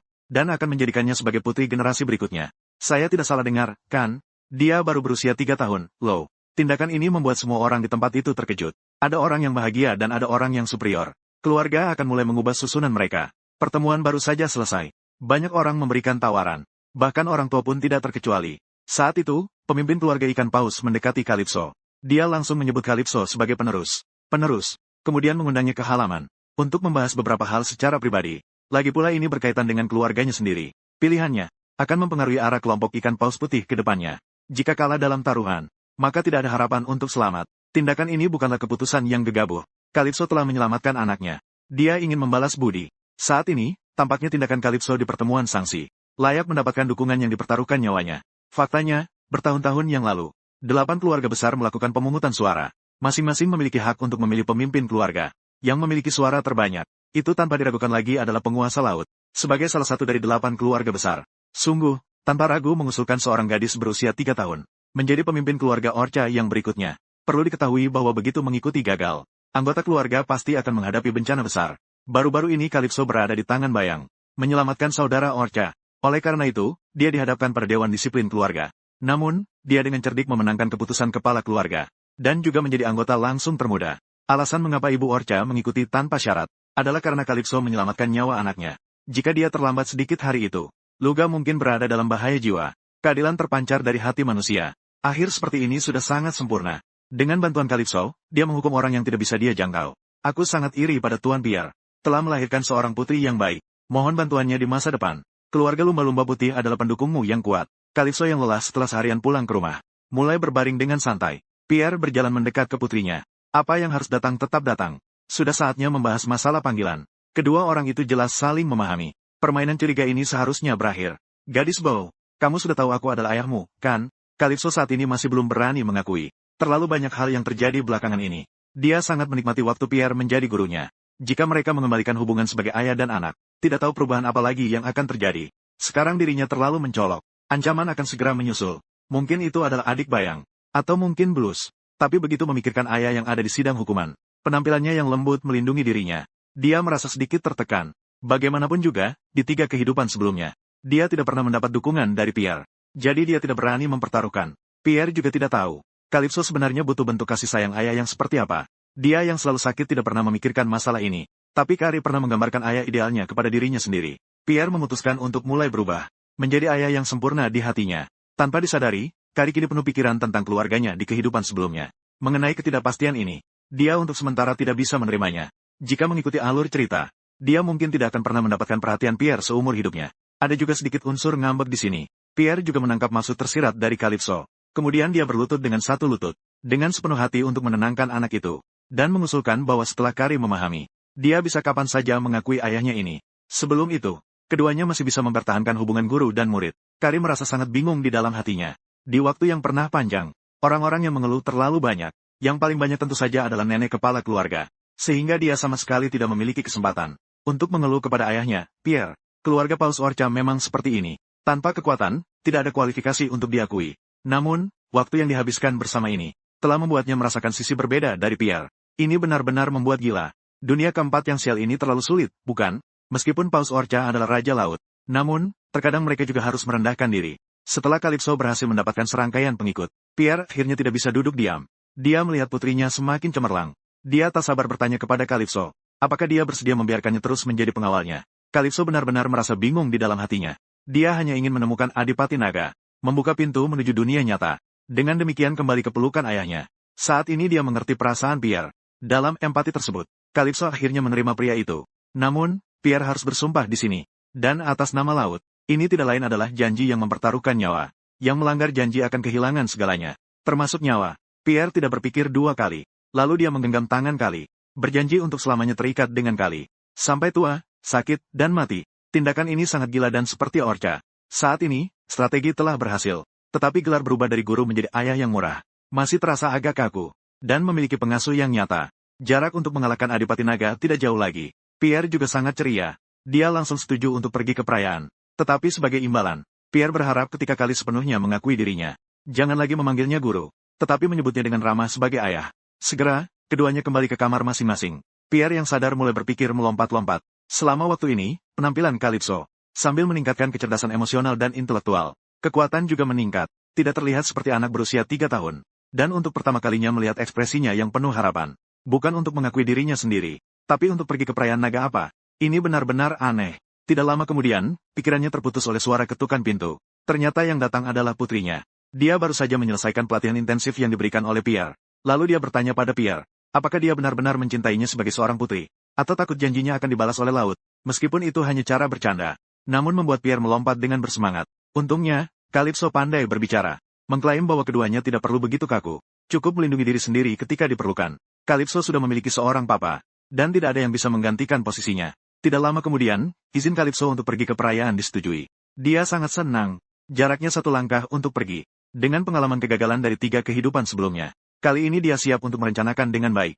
Melihat apakah mereka bisa saling berbicara. Mengingat kembali apa yang terjadi di masa lalu juga bukan masalah. Bagaimanapun caranya, yang penting nyaman. Dia benar-benar harus berterima kasih kepada Pierre. Membuat dirinya lebih awal 7 tahun. Saat ini, 2 benda putih melompat dari semak-semak. Tampaknya luka-luka saudara lumba-lumba putih sudah sembuh. Ini benar-benar membawa kebahagiaan bagi semua. Tetapi dia tidak tahu, krisis yang sebenarnya sedang mendekat dengan diam-diam. Gadis itu dipandang sebagai pewaris oleh banyak orang. Namun, dia sama sekali tidak bisa merasa senang. Dia bahkan bertengkar hebat dengan saudara-saudaranya. Beberapa waktu yang lalu, Pierre setuju untuk pergi ke perayaan Adipati Naga bersama Calypso. Saat dia merencanakan janji temu, dari semak-semak, melompat 2 makhluk lucu. Tampaknya kondisi saudara lumba-lumba putih sudah jauh lebih baik. Mereka dengan antusias mengundang Calypso untuk berkunjung ke rumah mereka. Calypso menjatuhkan wajahnya, memikirkan cara untuk menolak dengan halus. Namun, ternyata saudara duyungnya sudah mengetahui lebih dulu. Sebenarnya bukan berarti Calypso tidak ingin pergi. Terlalu banyak hal yang terjadi belakangan ini. Jika pergi secara sembarangan, keluarga Duyung terutama membahas soal pewaris. Sebelum dia memikirkan semuanya dengan jelas, mungkin lebih baik untuk menghindar dulu. Saat itu sebuah pemikiran muncul di benaknya, mengusulkan kakak ketiganya sebagai pewaris. Membiarkan keluarga Duyung mengikuti kakak ketiga. Ketika dia mengerutkan dahi, dalam keadaan merenung, saudara Duyung di sampingnya mengejek kerutan samar di dahi Calypso. Mirip sekali dengan ekspresi cemas ibunya. Saat beberapa orang asyik bermain, kakak tertua muncul. Dia sedang mengawasi setiap gerakan adiknya. Namun, Calypso juga merasakannya. Dia mengusir saudara Duyung putih. Dia berjalan langsung ke depan kakaknya.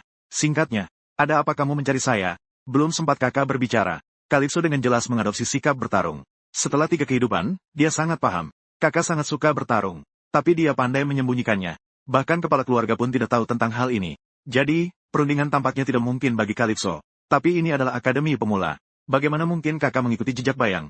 Kesalahan sekelas itu tidak akan pernah dia buat. Dia dengan tenang bertanya kepada adiknya. Bagaimana kamu bisa tahu dirimu begitu baik? Kemudian mengeluarkan niat membunuh yang mengerikan. Tapi itu segera menghilang. Dalam detik berikutnya, itu juga menghilang dengan bersih. Ini hanya sebuah peringatan. Secara tidak langsung menunjukkan kemampuannya kepada adiknya. Namun Calypso tidak menyerah karena itu. Dia langsung meminta kakaknya untuk berbicara serius. Setelah berbicara, segera pergi. Suasana tiba-tiba menjadi tenang. Kemudian kakak dengan tegas menyatakan. Saat pertemuan hukuman, dia mulai tertarik pada adiknya saat itu. Tapi jelas Calypso tidak mempercayai omongan ini. Dia menduga tujuan kakaknya seharusnya adalah Pierre. Namun, pemikiran ini segera dibantah. Kakaknya tidak tertarik dengan pengasuhnya. Kejatuhan bayang adalah kesempatan baik baginya.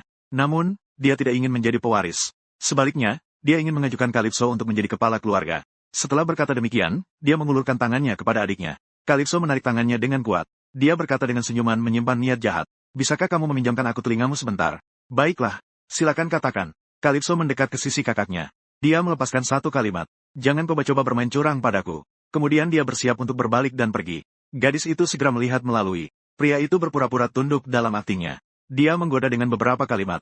Mencoba membuat lawan menunjukkan celah. Meskipun kedalaman karakter Blues tidak terlihat. Dia masih saja seorang anak. Setelah secara simbolis melepaskan tangan Calypso, dia malah mengalihkan topik pembicaraan. Beberapa waktu yang lalu, dia mendengar di rumah nenek. Ayahnya, Pierre, mengajukan permohonan agar Calypso pergi ke perayaan Adipati Naga. Dia sangat tertarik. Dia ingin tahu dengan mendesak apa yang ingin dilakukan Calypso di sana. Segudang pertanyaan muncul di benaknya. Dia memutuskan untuk ikut pergi. Melihatnya, tatapannya semakin gelap. Calypso tahu kali ini dia tidak bisa melarikan diri. Kemudian Calypso diundang untuk bertemu dengan kepala keluarga. Dia tiba di istana yang megah. Dia berpura-pura menghormati nenek kepala keluarga. Sudah beberapa hari tidak bertemu. Kenapa kamu belum tumbuh besar? Apakah kamu menyusut? Calypso merasa tidak bisa berkata-kata. Mencaci nenek itu benar-benar berisik. Panggilan kali ini untuk Calypso adalah karena usulan beberapa bulan yang lalu. Sebelum menjadi anggota keluarga langsung, Calypso mengalami perlakuan yang tidak manusiawi. Makan tidak teratur. Mandi hanya dengan menampung air hujan. Sehingga Calypso harus berbicara untuk bayi Orca. Menyaksikan pembantu jahat. Dia beruntung masih hidup. Namun sebagian besar anak-anak itu terjebak pada usia 3 tahun. Mereka mati tanpa bisa bersaing secara adil. Ini adalah kerugian bagi kepala keluarga. Talenta bisa dibunuh di dalam buayan. Pernyataan ini memang sangat menggugah pemikiran. Dalam jangka panjang, posisi sebagai penguasa Laut Orca mungkin tidak akan bertahan. Saat itu, pintu dibuka oleh seseorang. Keduanya secara bersamaan menoleh ke belakang. Hanya Pierre yang memiliki cara masuk seperti ini.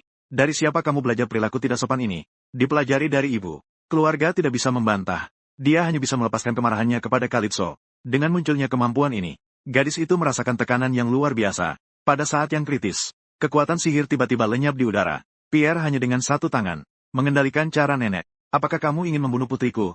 Tahu kamu akan turun tangan menghentikan ini. Jadi aku hanya menggunakan setengah dari kemampuanku. Ini juga bisa dianggap sebagai peringatan untuk kalian berdua yang tidak sopan. Sungguh nenek yang suka berubah-ubah. Kemudian kepala keluarga duduk di sofa, mengingatkan anaknya untuk menghapus keringatnya terlebih dahulu. Berlari dengan tercongcong. Ini benar-benar terasa seperti kasih sayang seorang ayah yang mendalam. Namun Pierre sama sekali tidak memperhatikan. Mengangkat Calypso untuk diperiksa.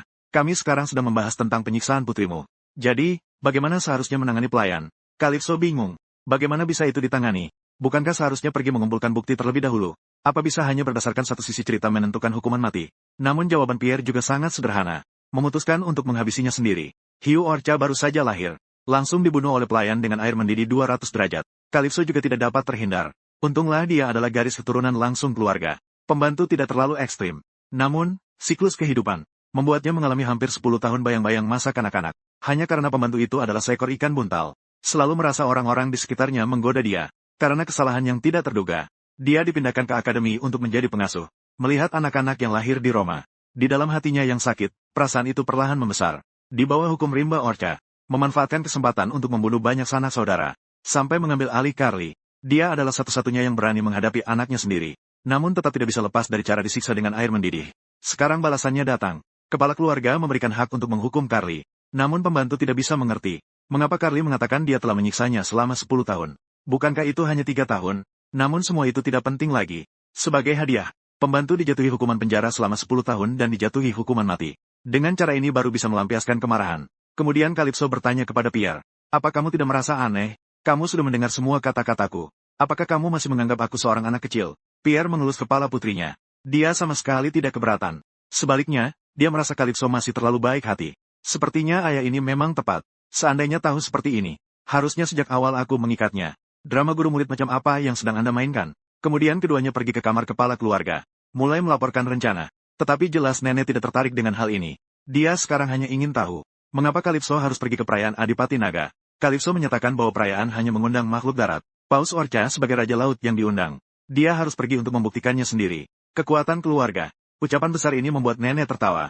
Dia benar-benar takut Calypso akan ditekan ke tanah dan digosok. Sebelum pergi, nenek masih tidak lupa mengejek sedikit. "Semoga kau bisa hidup sampai hari aku menyebut namamu sendiri." Namun, belum sempat Calypso menjawab. Pierre mengatakan, "Jangan khawatir, dia sendiri akan melindunginya." Momen emosional yang tiba-tiba ini, sampai-sampai nenek merasa canggung hingga ingin keluar dari rumah. Akhirnya akan bertemu. "Baikku, Adipati Naga." Namun remaja yang disebut Calypso, sebenarnya tidak sebaik yang dibayangkan. Pelayan yang melayaninya juga tahu, Adipati Naga adalah monster sejati. Tidak ada yang berani mendekatinya. Tidak lama lagi hari untuk pergi ke kota naga tiba. Calypso mengucapkan selamat tinggal kepada 2 lumba-lumba putih. "Hari-hari tanpa kehadiranku. Ingat untuk makan dengan baik. Selamat tinggal." Di saat berbalik, lumba-lumba putih menangkap tangan Calypso. Dengan air mata menggenang, ia bertanya kepada Calypso, "Apakah kau tidak akan kembali lagi di masa depan?" Calypso tidak menjawab. Dia hanya membalas dengan senyuman, lalu pergi meninggalkan tempat yang penuh kenangan ini. Di dalam mobil, suasana yang menekan membuat Calypso hampir tidak bisa bernapas. Dia mengajukan permohonan untuk pindah ke mobil pengasuh, namun ditolak oleh ayahnya. Calypso yang tidak punya jalan kembali, hanya bisa mulai merencanakan sesuatu terhadap kakak yang ada di depannya. "Kau ini anak kecil. Tidakkah kau bisa lebih tenang sedikit?" Calypso yang tertangkap basah, hanya bisa berbaring dengan patuh di pelukan ayahnya, menerima takdir yang telah ditentukan. Saat itu, kakak tiba-tiba mulai berbicara. Dia tidak menyangka bahwa Tuan Pierre yang bisa menandingi kepala keluarga, ternyata juga memiliki hobi mengganggu anak kecil. Perasaan kasih sayang salah ditafsirkan. Pierre langsung tersulut emosinya. Memarahi Belrus jika suka mengucapkan omong kosong seperti itu. "Silakan turun dari mobil sekarang." Sekarang suasana di dalam kereta semakin tidak bisa diungkapkan dengan kata-kata. Calypso segera mengancam kedua orang itu setelah melihat keadaan. Jika pertikaian ini terus berlanjut, maka yang pertama kali turun dari mobil adalah dirinya. Setelah mendengar itu, semua orang tidak lagi berbicara banyak. Untuk meredakan suasana, Calypso bertanya kepada ayahnya, Adipati Naga, tentang seperti apa perayaan itu. Pierre bingung. Dia yang memiliki kekurangan sosial. Sejak kecil hanya pernah menghadiri 2 kali pesta. Jadi dia sama sekali tidak bisa menjawab pertanyaan putrinya. Tapi dia menduga itu mirip dengan perayaan air Orca. Dan perayaan makhluk darat hampir sama. Tidak lain hanya bertarung dengan beruang kutub. Atau tidak lebih baik melawan hiu raksasa yang berusia 50 tahun. Sepertinya perayaan itu adalah pertarungan. Apa tidak ada informasi berguna lainnya? Saat itu, Blurus tiba-tiba berbicara. Dia menyarankan Calypso sebaiknya menyamar sebagai Dumbo atau siput laut. Mungkin itu bisa menghindarkan masalah. "Kau ini, menganggap remeh siapa?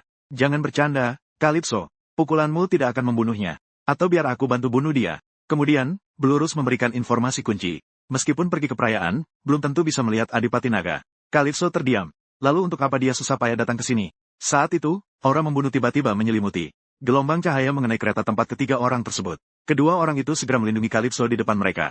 Ketika orang berpakaian hitam itu mendekat, Pierre menggunakan kekuatannya. Dia berhasil mengusir mereka. Namun, tidak ada kerusakan yang signifikan. Kesatria dan pelayan yang mengikuti segera berbalik kembali. Calypso segera berlari ke sisi Misa. Melihat bahwa sang putri tidak terluka, Misa mengembalikan mutiara kecilnya. Kemudian, dia menghamparkan sebuah karpet. Mulai menonton pertunjukan. Mereka tahu bahwa beberapa kalami kecil ini, tidak peduli bagaimana, mereka tidak akan bisa mengalahkan Pierre dan Berlus. Namun, tidak disangka, orang berpakaian hitam itu juga mengeluarkan kekuatan air. Tampaknya mereka berencana untuk terbuka. Beberapa orang ini pasti adalah orang-orang paman dan bayang. Pertarungan semakin intens. Orang berpakaian hitam tiba-tiba menyerang Calypso dan yang lainnya. Calypso terpaksa ikut bertarung. Ayah, orang ini kamu dorong sengaja, kan?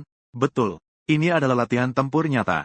Kamu harus memanfaatkannya dengan baik. Begitu suara itu selesai, sebuah pasang tangan besar muncul dari bawah tanah. Di bawah tatapan banyak orang, menarik Calypso ke dalam. Dimulai dengan terapi listrik. Pada saat yang kritis, gadis itu menggunakan segala cara untuk selamat. Tapi dia juga pingsan pada saat yang sama. Hingga dia kembali sadar. Orang berpakaian hitam di belakangnya masih mencari sosoknya. Napas Pierre juga telah hilang. Sepertinya serangan terhadap kereta hanya pemicu. Saat yang sebenarnya sedang mengintai di bawah tanah. Di masa lalu, Paman tidak menganggap serius para orc air yang lemah ini. Kali ini pasti Bibi juga ikut campur. Meskipun bisa dengan mudah menyelesaikan masalah di depan. Namun lukanya dari pertarungan barusan memaksa Calypso untuk menyembunyikan dirinya terlebih dahulu. Dia mulai mencari lubang yang baru saja ada. Tapi yang digali adalah seekor cacing tanah. Itu adalah ular kecil. Seluruh keluarga kalian adalah cacing tanah. Calypso merasa sangat canggung. Memohon agar dia tidak bersuara. Mengklaim bahwa di sekitar sini penuh dengan orc. Cepat lari untuk menyelamatkan diri. Kemudian dia melesat ke dalam lubang. Tapi saat itu, ular kecil juga masuk bersamanya. Dia berdoa dalam hati. Semoga ayahnya bisa menemukan dirinya. Saat itu, seekor kelinci keluar dari lubang. Yang mengkhianati posisi Calypso. Orang berpakaian hitam menyerbu. Mereka mengurung Calypso di sudut. Tanpa sedikit pun ragu. Mereka mulai menyerang tanpa pandang bulu. Untungnya, semua serangan bisa dihindari oleh Calypso. Tapi cedera di kakinya tidak memberinya ampun. Lele, ubur-ubur, udang harimau hitam. Saya ingat kamu. Melihat identitas yang terungkap. Semua orang jatuh ke dalam kesunyian. Dalam situasi yang sangat genting. Tak terhitung pegangan pedang terpental kembali oleh kekuatan air. Semua orang berpakaian hitam terjatuh. Orang yang datang adalah kakak bersaudara Beirus. Setelah menangani orang berbaju hitam, dia berjalan angker menuju kali. Di sini kita bisa menyingkirkan dia. Kita bisa sepenuhnya menuduh orang berbaju hitam. Saat itu, ular kecil dari tubuh Kali meluncur keluar. Apa? Ular kecil di depan terlihat marah. Kali dengan cepat meminta kakaknya untuk minta maaf. Namun, aura pembunuhan yang kuat datang dari belakang. Sepertinya itu Pierre. Cepat pegangi tanganku. Beirus terlihat bingung. Kenapa saya harus memberi keuntungan di depan dia? Tapi setelah melihat Pierre, dia langsung patuh. Saat itu, gelombang air menyapu seluruh tubuh Kali. Mengirimnya tepat di depan Pierre. Melihat putrinya terluka, dia sekali lagi menggunakan kekuatan air. Dia membunuh semua orang yang pingsan di tempat itu dalam sekejap. Calypso tak berdaya. Setidaknya biarkan satu orang hidup sebagai saksi. Tidak perlu. Kembali ke rumah dan menginterogasi satu persatu keluarganya. Selalu ada hasil. Di malam hari, beberapa orang mendirikan pangkalan sementara. Misa berusaha menghibur sang tuan kecil. Dia membuatkan Kali sebuah gelang. Beirus berjalan menuju Pierre. Mengklaim untuk melakukan sebuah transaksi. Kemudian dia mengeluarkan barang rampasan dari siang hari. Itu diambil dari seorang pria. Hanya benda yang dimiliki oleh penerus. Cukup untuk membuktikan siapa yang menyerang Calypso. Sebagai imbalan, Beirus ingin Pierre bersumpah demi nama lautan. Menjawab 3 pertanyaannya sendiri. Tidak ada kesulitan. Pierre tentu saja menerima. Pertanyaan pertama. Apakah kamu baru-baru ini bermimpi aneh? Pierre mengatakan bahwa dia sudah tidak bermimpi selama 10 tahun. Beirus tampak sedikit kecewa mendengar itu. Dia pun menyerah untuk melanjutkan pertanyaan. Saat itu, ular kecil terkulai di pelukan Calypso. Gadis itu menduga bahwa ia pasti lapar. Jadi saya bersiap untuk mencari sesuatu untuk dimakan. Namun, dia dihalangi oleh Pierre. Kemana kamu pergi sendirian? Calypso menunjukkan ular kecil. Mengklaim ingin mencarikan makanan untuknya. Sepertinya kalian baru saling mengenal hari ini. Begitu cepat sudah akrab, ya? Atau sebaiknya lebih peduli pada diri sendiri. Sudah terluka tapi masih berlari-lari. Saat itu, ular kecil tiba-tiba berbicara. Saya tidak merasa lapar. Calypso bingung. Orang ini ternyata bisa bicara. Tapi ayah sepertinya tidak mendengar. Saya butuh banyak air. Calypso segera meminta kepada ayahnya. Menggunakan kemampuannya untuk memanggil air dari danau. Tapi ini membutuhkan waktu tertentu. Calypso teringat pada Misa. Dia adalah campuran antara ikan lele dan hiu. Di kehidupan sebelumnya, dia bekerja untuk mencari sumber air. Saat itu, Misa masih orang yang kurang percaya diri. Dia takut menjadi orc yang tidak lengkap seperti ini. Akan mengalami diskriminasi. Maka dia menyembunyikan identitasnya. Tapi permintaan putri yang langsung membuatnya sulit untuk menanggapi. Misa adalah orang yang hangat dan baik. Tolong, kamu harus membantuku. Namun Misa tidak mengecewakan harapan. Dia segera menemukan lokasi di mana air danau berada. Calypso segera memasukkan si ular kecil ke dalamnya. Saat ia masuk, ia menelan seluruh air danau. Ini benar-benar bencana bagi makhluk lain. Melihat danau yang hampir kering, ular kecil itu melompat tinggi, mengembangkan sayap naga, kemudian melipat dirinya kembali di samping Calypso. Terima kasih. Sekarang aku tidak perlu minum selama 3 bulan. Namaku Tus. Aku adalah pengikut Adipati Naga. Calypso sangat senang, tertawa bodoh di dalam kereta selama 3 hari. Menurut Tus, Adipati Naga melepaskan sebagian kekuatannya, yang menciptakan dirinya. Tapi untuk mengapa ia muncul di hutan? Tus tidak memberikan jawaban spesifik, tapi dengan adanya dia, itu setara dengan mendapatkan tiket untuk bertemu Adipati Naga. Jika ini dijadikan sebagai kesempatan, maka jarak untuk pulang semakin dekat. Namun kata-kata ayah berikutnya, seperti menyiram Calypso dengan air dingin, karena pihak kerajaan akan terlambat sampai perayaan. Maka pembukaan diserahkan kepada keluarga Panther. Adipati Pantelion, awal kegagalan pernikahan di kehidupan sebelumnya. Memikirkannya, Calypso merasa mual. Tanpa disadari, tindakannya dilihat sepenuhnya oleh ayahnya, Pierre. Setelah perjalanan panjang, semua orang akhirnya tiba di kota naga. Tus penuh air mata. Calypso memeluknya dan menghibur. Aku pasti akan membawamu kepada Adipati Naga. Namun saat tiba di aula utama, sang butler mengklaim bahwa ada terlalu banyak tamu di depan. Tidak bisa mengatur kamar untuk Calypso dan yang lainnya. Tampaknya diskriminasi mulai terjadi. Ork daratan dan ork laut saling membenci. Ini bukan sesuatu yang baru. Hingga kepala keluarga yang berperang, nenek, muncul. Menggunakan kekerasan untuk menindas ork darat. Sebaliknya, Pierre tidak tertarik dengan hal-hal ini. Jadi, dia juga tidak tahu apakah dia peduli dengan diskriminasi ini.